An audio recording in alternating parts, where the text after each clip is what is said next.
नमस्कार, mid cap मंत्रा में आप सभी का स्वागत है। मैं हूं सुमित। वीकली एक्सपायरी का दिन भारतीय बाजारों के लिए शुरुआती बिकवाली और लोअर लेवल से एकाएक मार्केट के अंदर वापस पुल बैक आना शुरू हुआ है। थोड़ी थोड़ी रफ्तार बाजार निचले सौ से ले रहा है। 17,900 के इर्द गिर्द अब इंडेक्स पहुंच चुका है। एक बार आप निफ्टी का चार्ट देखेंगे तो कुछ देर पहले जो निफ्टी करीब 17,850 के जोन में था, एकाएक मूव के बाद 17,895 के जोन में है। 17,900 के करीब अब इंडेक्स पहुंचता हुआ दिखाई पड़ रहा है। महज 50 अंकों की गिरावट यहां पर है। Mid cap small cap move है। स्मॉल कैप इंडेक्स में हरे निशान में आ चुका है। Mid cap index more less flat to negative side पर अभी भी ट्रेड कर रहा है। निफ्टी बैंक भी more less flat to negative side पर यहां पर भी कामकाज होता हुआ दिखाई पड़ रहा है। बहुत ज्यादा कोई बिकवाली नहीं है। 30 अंकों के आसपास की गिरावट है, जो कि थोड़ी देर पहले 12 बजे के अराउंड करीब 125 या 150 अंकों के आसपास थी। तो लोअर लेवल से मार्केट ने एक बढ़िया मूव लेना शुरू किया है। आगे भी हम नजर रखेंगे बाजार के ऊपर, बातचीत करेंगे गाबा साहब से, लेकिन उससे पहले देख लेते हैं हेडलाइंस।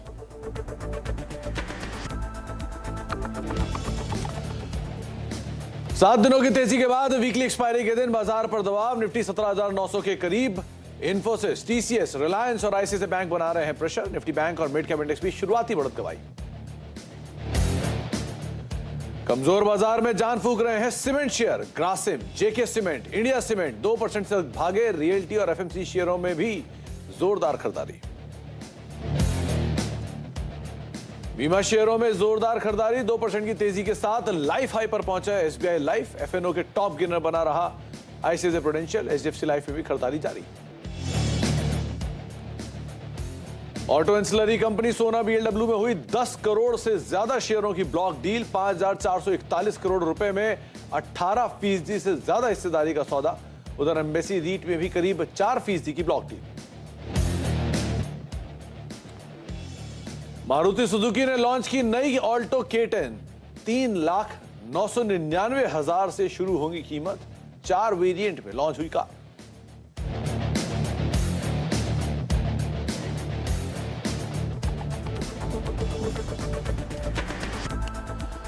तो आप बाजार के अंदर लोअर लेवल से कुछ मूव देख रहे हैं। करीब 17,894, 895 के स्तरों पर अभी निफ्टी ट्रेड कर रहा है। मार्केट मोर लेस एक रेंज बाउंड ट्रेड में है। एक्सपायरी का दिन थोड़ा उतार चढ़ाव रहेगा। कुछ देर पहले जानकार हमारे साथ जुड़े थे, उन्होंने बात कही भी थी कि लोअर लेवल से शायद सेकेंड हाफ के अंदर मार्केट एक मूव जरूर लेता हुआ दिखाई पड़ सकता है। इस समय की सबसे पहली जो बड़ी खबर है वो आप देख ही रहे हैं टीवी के निचले भाग पर, जहां पर मारुति ने नई जनरेशन ऑल्टो जो है वो लॉन्च की है। और उसके विजुअल्स भी आपकी स्क्रीन पर आपको आते हुए दिखाई पड़ेंगे, किस तरह के वो कार के फीचर्स हैं। और जो प्राइस शुरुआती दौर में रखा गया है वो 3,999,000 यानी कि करीब 4 लाख के आसपास की ये ऑल्टो रहेगी। और 4 वेरिएंट्स के अंदर इसको लॉन्च किया गया है। अलग अलग वेरिएंट्स हैं और खास तौर से छोटे सेगमेंट में ऑलरेडी मारुति की एक अच्छी पैठ भी है। उसी स्पेस को ये फर्दर और बूस्ट करने के लिए इस कार को लॉन्च किया गया है। एक्सटीरियर में जहां पर सिंगल ग्रिल है हनीकॉम पैटर्न में और स्टील व्हील कवर्स हैं, स्क्वायर टेल लैंप्स हैं। ये कुछ नए वेरिएंट हैं जो कि इसके अंदर फर्दर एडिशन किया गया है। 1 लीटर के सीरीज पेट्रोल इंजन है, डुअल जेट और डुअल वीवीटी टेक्नोलॉजी का। करीब 24 से 25 के आसपास का इसका एवरेज जो कि company as of now claim कर रही है। तो ये नए ऑल्टो K10 के वेरिएंट जो 4 नए लॉन्च हैं उनकी तस्वीरें आप देख पा रहे हैं। मारुति का स्टॉक करीब 25 रुपए नीचे है। 8,918 का मौजूदा स्तर है। रफली फ्लैट टू नेगेटिव 1/4% के आसपास की गिरावट यहां पर देखने को मिल रही है। और ये टॉप वेरिएंट की कीमत जो है रफली 5.5 लाख रुपए के आसपास आते हुए दिखाई पड़ सकती है। ओके, अब आगे बढ़ते हैं और बात करते हैं आज के जानकार से। हमारे साथ प्रकाश सर मौजूद हैं, प्रकाश गाबा, जिनसे हम बातचीत करेंगे मार्केट्स को लेकर। लेकिन प्रकाश सर से बातचीत करने से पहले एक बार बाजार की कुछ बड़ी बातें की हाइलाइट्स आपके सामने होंगे। जहां मार्केट आज एक कंसोलिडेशन के अंदर है। निफ्टी 17,900 के इर्द गिर्द कामकाज करता हुआ दिखाई पड़ रहा है। 17,888 का मौजूदा स्तर है। एक सीमित दायरे में है। निफ्टी बैंक करीब 39,400 के जोन के आसपास कहीं कामकाज करते हुए दिखाई पड़ रहे हैं। सीमेंट स्पेस में बाइंग है। रियल एस्टेट स्पेस में आज भी बाइंग देखने को मिल रही है। एफएमसीजी स्पेस में खरीदारी है। मिड कैप में थोड़ा सा बहुत प्रेशर है। आईटी शेयरों में हल्का बहुत दबाव है। इंडेक्स में करीब 1%, मिड कैप इंडेक्स में करीब आधा टू 1% के आसपास का फॉल थोड़ी पहले देखने को मिला था। मिड कैप सीमेंट, पावर यहां पर कुछ हद तक मजबूती देखने को मिल रही है। गाबा सर नमस्कार, स्वागत है कार्यक्रम में। मार्केट्स में हर गिरावट में खरीदारी की बात थी, आज थोड़ी गिरावट आई है। खरीदारी के लिए यूज करें क्या? Well, good afternoon to you. मेरे ख्याल से आज छोड़ देना चाहिए क्योंकि जहां से खुला थोड़ा ऊपर मिला, फिर एक डाउन मूव मिला है, तो मेरे ख्याल से छोड़ देना चाहिए निफ्टी। और बैंक निफ्टी भी वैसे ही हाल है, मैं कहूंगा बेस्ट अवॉइडेड। नुकसान नहीं होगा ना ट्रेड करने में, क्योंकि ट्रेंड थोड़ा मिसिंग है। अच्छा, तो कोई स्टॉक जिस पर आपकी नजर होगी, जहां आपको लग रहा है कि पोजीशन लॉन्ग साइड पे लेके जा सकते हैं या एटलीस्ट शॉर्ट कर सकते हो? एफएमसीजी पैक अच्छा लग रहा था, उसमें मैंने डाबर निकाला है। डाबर में एक मुंह नजर आता है, 594 पर ट्रेड कर रहा है, स्टॉप होगा करीब 590 का, अपसाइड 600 पार कर लेगा डाबर। दूसरा अच्छा लगता है इसी क्षेत्र से, वो है आई थिंक हैवेल्स इंडिया। यहाँ पर भी 1340 का स्टॉप लगाना चाहिए, अपसाइड करीब 1375 पॉसिबिलिटी है इसमें। तो हैवेल्स और डाबर पर ध्यान देना चाहिए on the long side. FMCG space से डाबर, जिसके ऊपर आप दाम लगाएंगे, एफएमईजी स्पेस से हेवेल्स, जिसके ऊपर आप दाम लगा सकते हैं। तो डाबर 600 रुपए के टारगेट्स के लिए 590 का एक स्टॉप लॉस यहां पर मेंटेन कर चलने की राय, और दूसरी तरफ हेवेल्स, जहां पर गाबा सर को लगता है 1375 1380 तक के लेवल यहां पे देखने को मिल सकते हैं। एक स्पाइक थोड़ी पहले स्टॉक में भी आता हुआ दिखाई पड़ा है। अच्छा, गावा सर, 2-3 स्टॉक्स जहां पर मूव है। पहले तो मिड कैप के गेनर लूजर आपकी स्क्रीन पर आएंगे, किस तरह से अभी की सिचुएशन देखने को मिल रही है मिड कैप में। लेकिन बीएचईएल 4.5% की जोरदार तेजी है, यहां क्या करना चाहिए? यस, काफी हद तक सुबह से ही एक अपमूव नजर आ रहा था, बीएचईएल में नजर आ रहा था, और अच्छी तेजी भी दिखी है। अपमूव अब भी ऑन है, थोड़ा स्ट्रेच्ड है लेकिन अपसाइड ऑन है। हो सकता है 60 जाए, 1-2 दिन लग सकते हैं उसके लिए। 55 का स्टॉप लगाना जरूरी है बीएचईएल में। तो बीएचईएल जहां पर आप तेजी रखेंगे, 56 रुपए के आसपास के जोन्स देखने को मिल रहे हैं। अच्छा, वो मिड कैप गेनर लूजर आपकी स्क्रीन पर आएंगे, जहां पर आज बढ़िया मूव जो है वो है रियल स्टेट स्पेस में। इंडिया बुल्स रियल स्टेट 3 दिनों में शेयर 68 रुपए चल के 80-82 रुपए के आसपास आ गया, 8% की तेजी आज भी है इसमें। महिंद्रा लाइफ स्पेस करीब 1/4% ऊपर है, डीएलएफ 1.5% ऊपर है, और ओबरॉय रियल्टी रफली से करीब 1.5% के आसपास की बढ़त यहां देखने को मिल रही है। मिड कैप आईटी में माइंडट्री के अंदर प्रेशर है, एलएनटी इन्फोटेक में प्रेशर है, बिरला सॉफ्ट 1% नीचे और कोफोर्स करीब 1.25% नीचे, ये भी कामकाज करता हुआ दिखाई पड़ रहा है। मिड कैप में बीएफ यूटिलिटीज में एक बाइंग है, करीब 8% के आसपास की तेजी। जिंदल स्टेनलेस अच्छे मूव में 8% की तेजी। जैकॉब 6.5% ऊपर ये भी है, और बजाज इलेक्ट्रिकल करीब 6% की तेजी यहां पर भी देखने को मिली, एक अच्छी तेजी है। मिड कैप के गिरने वाले शेयरों में Karnataka bank, JSW energy, dB realty, गति 2.5 से लेकर 4.5% का फॉल यहां पर आता हुआ दिखाई पड़ रहा है। एफएमसीजी में खरीदारी है, आज जुबिलेंट फूड बढ़िया तेजी में 3% का उछाल, गोदरेज कंज्यूमर 2.5% ऊपर, डाबर 1.5% ऊपर, यूनाइटेड ब्रिवरीज करीब 2% ऊपर, ये भी कामकाज करता हुआ दिखाई पड़ रहा है। और पावर में से Adani power, BHEL, BGR, transformer and rectifier, ये कुछ ऐसे नाम है जहां पर खरीदारी का दौर बनता हुआ दिखाई पड़ रहा है। ऑटो एंसिलरी में राणे इंजन करीब 8%, राणे ब्रेक करीब 5%, शांति गियर करीब 4.5%, और जेटीई केटी करीब 1.5% के आसपास का मूव यहां पर भी आता हुआ दिखाई पड़ रहा है। ऑटो एंसिलरी इनफैक्ट अच्छे मूव के अंदर रिसेंटली काम करते हुए दिखाई पड़ रहे थे। गाबा सर, 2 नाम आए मेरे जहन में। पहला तो इंडिया बुल्स रियल स्टेट, क्या जोरदार तेजी है पिछले 3 दिनों में ही स्टॉक के अंदर, और दूसरा जुबिलेंट फूड एफ&ओ के टॉप गेनर्स में शुमार है, क्या करें इन दोनों में?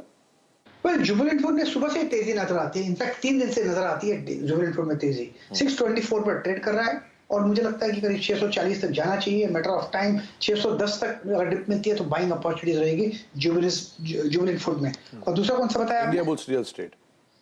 इनबुल रियलिटी, वेल चार्ट निकाल लेता हूं मैं इनबुल रियलिटी का। अगर यहां से चार्ट मिल गया तो मैं जरूर बताऊंगा आपको। इनबुल रियलिटी,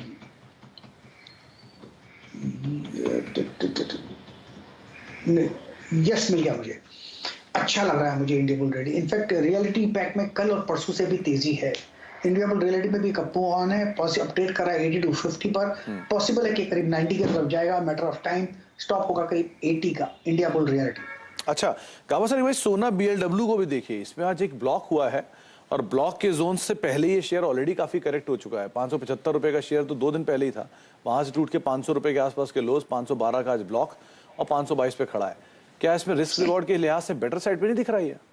नहीं, ये वीक है, स्ट्रक्चर वीक है, इसमें जब तक स्ट्रेंथ नजर नहीं आते तब तक छोड़ देना चाहिए। सोना डिलीवरी का स्टॉक है यहाँ पर, I think investors to miss it out. Okay, अच्छा, तो आगे भी हम गाबा सर से बातचीत करते रहेंगे कुछ और स्टॉक्स को लेकर, लेकिन उससे पहले एक और बढ़िया ट्रिगर, एक और बढ़िया खबर जो आज सुबह आपको दीपाली नंदा ने बताई, उस पर बातचीत कर लेते हैं। आमदनी बढ़ाने के लिए अब आईआरसीटीसी ने एक नया फॉर्मूला तैयार किया है। कंपनी अपनी अब वेबसाइट यूजर्स का डाटा बेच सकेगी, इसके लिए कंपनी ने एक टेंडर भी जारी किया है। ये पूरी डिटेल क्या है, पहले बातचीत कर लेते हैं दीपाली नंदा से। तो दीपाली, डेटा मोनेटाइजेशन के तहत आईआरसीटीसी वेबसाइट यूजर्स का कौन सा डेटा शेयर करेगी? क्योंकि बहुत सारा डेटा होता है, और किनको बेचेगी, क्या कंपनियां होंगी, एजेंसी होंगी, कैसे ये पूरा वर्कआउट करेगा?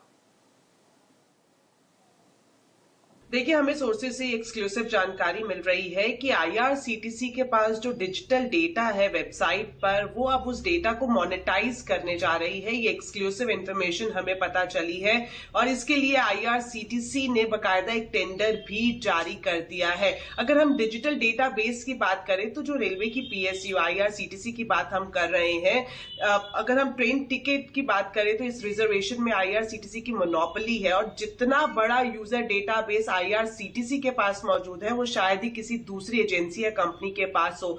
यही वजह है कि अब इसे मोनेटाइज किया जाएगा। किस तरह का डेटा मोनेटाइज किया जाएगा, तो सोर्सेज से हमें ये जानकारी मिल रही है कि किसी भी पैसेंजर की जो ट्रैवल हिस्ट्री है, मिसाल के तौर पर कोई व्यक्ति कितनी बार दिल्ली से चंडीगढ़ जाता है और अगर किस तरह का ट्रैवलिंग पैटर्न दिखाई दे रहा है, कौन से डेस्टिनेशन है, कौन सी लोकेशन है जहां पर व्यक्ति ज्यादा जाना पसंद कर रहे हैं, तो इस तरह का जो डेटा है इसे मोनेटाइज किया जाएगा। और जाहिर तौर पर जो कंपनियां टूर एंड ट्रैवल से जुड़ी हैं, होटल इंडस्ट्री से हैं, फार्मेसी या फिर लैब से जुड़ी हुई बड़े नाम है, वो इस डेटा को माइन करके आगे अपने बिजनेस प्रोस्पेक्टस के लिए यूज कर सकते हैं।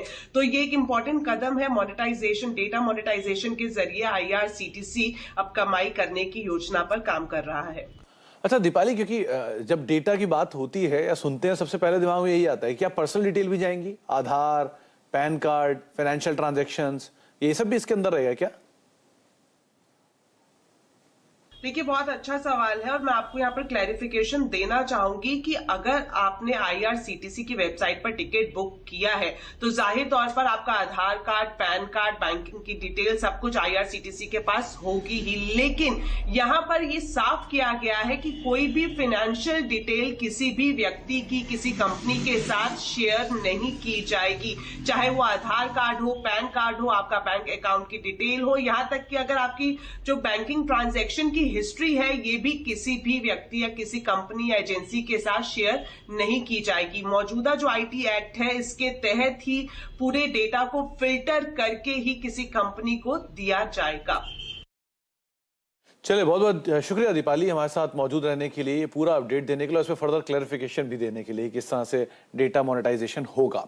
अच्छा, एक और अहम खबर आप ये स्क्रीन के निचले भाग पर देख रहे हैं, जहां पर 1 अक्टूबर से शुरू होगा अगला शुगर सीजन और इस शुगर सीजन के लिए जो एक्सपोर्ट पॉलिसी है वो जल्द आ सकती है। पूरी डिटेल लक्ष्मण रॉय के पास है, बातचीत करते हैं लक्ष्मण जी से। लक्ष्मण जी, क्या खबर है? पूरी जो अगला शुगर सीजन शुरू होने वाला है इसके लिए क्या एक्सपोर्ट पॉलिसी होगी?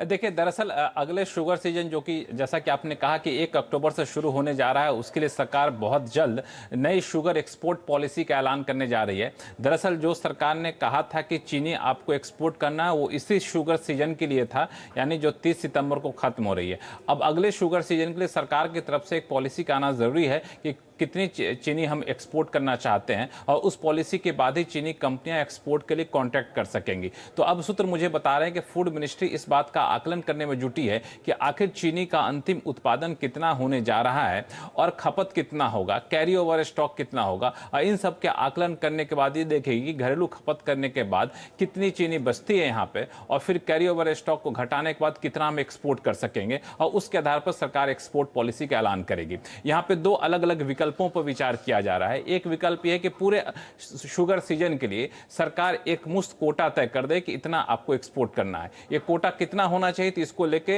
इंडियन शुगर मिल एसोसिएशन ने 80 लाख टन कोटा देने की मांग की है। दूसरा विकल्प यह है कि एक मुश्त करने की बजाय अलग अलग किस्तों में सरकार जो है सो चरणों में शुगर एक्सपोर्ट करने की इजाजत दे, ताकि घरेलू बाजार पर इसका असर ना पड़े। तो दो अलग अलग विकल्प है जिस पर विचार किया जा रहा है, और इन सब कवायद के पीछे दो वजह है। पहली वजह है कि घरेलू बाजार में चीनी के दाम ना बढ़े, इसके लिए जरूरी है कि चीनी कंपनियों के ऊपर दबाव ना बने और चीनी कंपनियां विदेश में जाकर एक्सपोर्ट करके मुनाफा कमा सके। दूसरा ये कि अंतर्राष्ट्रीय बाजार में अभी जो चीनी की कीमतें हैं उसको देखते हुए ब्राजील और थाईलैंड जैसे जो चीनी उत्पादक देश हैं वो अभी से कॉन्ट्रैक्ट करना शुरू कर दी हैं। ऐसे में अगर भारतीय कंपनियां पीछे रह जाएंगी तो फिर आगे नुकसान होगा। इसलिए सरकार चाहती है कि जल्द से जल्द शुगर एक्सपोर्ट पॉलिसी का ऐलान किया जाए। तो इसको ये आपने जो अलग अलग उसकी बात की कि ड्यूरेशन में इसका फैसला लिया जाएगा, कोई टाइमलाइन भी है क्या इसकी ड्यूरेशन को लेकर लक्ष्मण जी?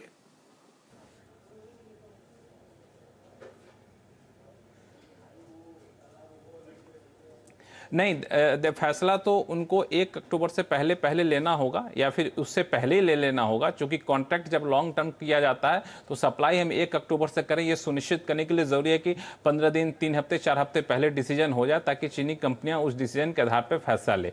उसके बाद एक ये होता है कि हम पूरे 1 अक्टूबर से लेकर अगले साल सितंबर तक के लिए एकमुश्त चीनी का कोटा तय कर दें। दूसरा यह है कि 1 अक्टूबर से लेकर के 30 अप्रैल तक का कोटा तय करें, फिर 1 मई से लेकर के अगले बाकी सीजन के लिए कोटा तय करें। तो ये अलग अलग विकल्प होगा। ये सब कुछ इस बात पर निर्भर करेगा घरेलू बाजार में चीनी कीमतें कितनी रहती हैं और साथ ही साथ चीनी का सरप्लस कितना आता है अंतिम आकलन के बाद, क्योंकि सरकार कोई जोखिम नहीं लेना चाहती कि फेस्टिव सीजन में चीनी की कीमतें बढ़े।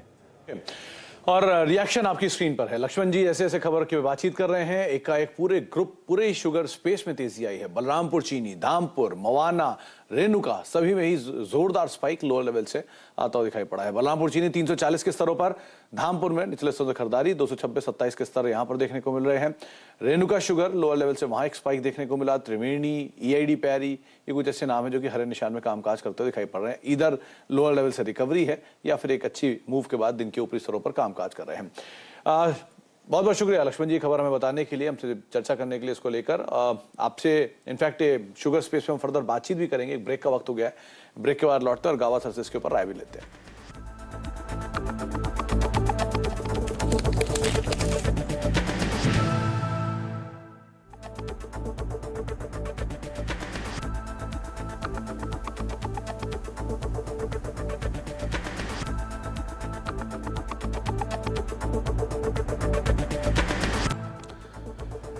आप देख रहे हैं मिड कैप मंत्र और निफ्टी जो कि अब 17,900 के ऊपर कामकाज कर रहा है। थोड़ी पहले 17,880 के जोन से शुरुआत की थी हमने, 17,920 के आसपास अब निफ्टी ट्रेड करता हुआ। मिड कैप इंडेक्स भी हरे निशान में आ चुका है। Small cap index more less flattish tone पर अभी कामकाज करता हुआ दिखाई पड़ रहा है। खिलाड़ी अपडेट आपकी स्क्रीन पर आएगा, जहां पर 3 खिलाड़ी इस हफ्ते हमारे साथ मौजूद हैं और तीनों खिलाड़ियों में से जो सो फार पोजीशन लीड कर रहे हैं वो इस हफ्ते के डेब्यूटेंट पंकज, जिन्होंने करीब 9.5% सोफा रिटर्न दिया है लीड करते हुए। प्रशांत की तरफ से 7.5% रिटर्न और प्रदीप की तरफ से 7% के आसपास रिटर्न। तो almost neck to neck fight है, लेकिन अभी भी 1.5 सत्र बचा है आज का और कल का सत्र बचा। तो देखते हैं किस तरह से ये तीनों खिलाड़ियों का जो रिटर्न है वो आता हुआ दिखाई पड़ेगा। अच्छा, ब्रेक पे जाने का वक्त हो गया, लेकिन ब्रेक पे जाने से पहले मनी कंट्रोल प्रो का एक बेहद ही आकर्षक ऑफर, जहां पे मनी कंट्रोल अगस्त में फाइनेंशियल फ्रीडम मना रहा है। तो उस खास मौके पर आपके लिए लेकर आया है फाइनेंशियल फ्रीडम ऑफर, जिसके तहत मनी कंट्रोल प्रो का सब्सक्रिप्शन आप नेट जीरो कॉस्ट पे या फिर ऑलमोस्ट फ्री पे पा सकते हैं। इसके लिए आपको रोजाना 1 रुपए की दर से मनी कंट्रोल प्रो का सब्सक्रिप्शन लेना होगा और इस सब्सक्रिप्शन के साथ आपको ब्रांड पार्टनर की ओर से मिलेंगे करीब 1500 रुपए के आकर्षक गिफ्ट वाउचर भी।